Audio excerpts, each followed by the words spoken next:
यह बात तो हर किसी को माननी पड़ेगी। जब थामा के पोस्टर्स रिलीज हुए थे तो जितनी खुशी लोगों को मिलनी चाहिए थी उतने लोग खुश नहीं थे, बल्कि ज्यादातर लोग डिसअपॉइंटेड हो गए थे। लेकिन टीजर ने पूरी कहानी बदल दी है, क्योंकि चीते की चाल, बाजीराव की तलवार और मैड के कंटेंट पर शक नहीं करना चाहिए। अब तो मैं यह कह रही हूँ कि काश हर कोई थामा का टीजर देख के यही बोल पाता, लेकिन शायद बोलेगा नहीं। क्यों, बताती हूँ। थामा इस बार 2025 की दिवाली पर रिलीज हो रही है और सोचिए इसके सामने आने की हिम्मत कोई भी नहीं कर रहा है।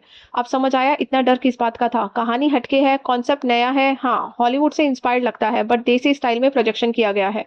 मतलब हर कोई एंजॉय कर सकता है। अब तक स्त्री, सरकटा, भेड़िया और मंजिया का दबाव था, बट थामा ने अपना अलग ही इम्पैक्ट बनाया है और इसका क्रेडिट जाता है नवाजुद्दीन सिद्दीकी को।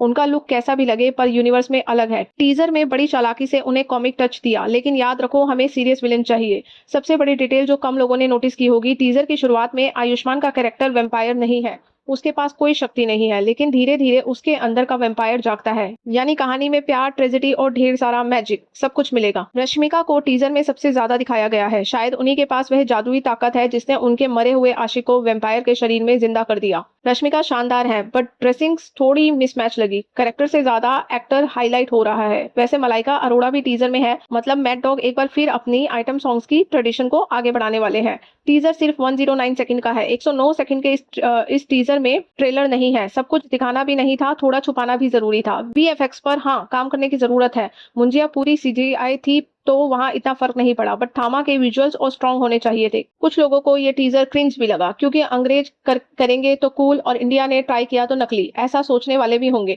थोड़ी कमी म्यूजिक की भी रही। इंट्रोडक्शन गाना हटाकर पीछे रैंडम म्यूजिक डाल दिया, जिससे इमोशन कनेक्ट नहीं हो पाया। लेकिन सबसे अच्छी बात यह है, पूरा हॉरर यूनिवर्स सिर्फ 2 डायरेक्टर्स बना रहे हैं। थामा भी उन्हीं के दिमाग से निकली है जिन्होंने मुंजिया बनाई थी, और प्रोड्यूसर वही हैं जिन्होंने स्त्री और भेड़िया बनाई।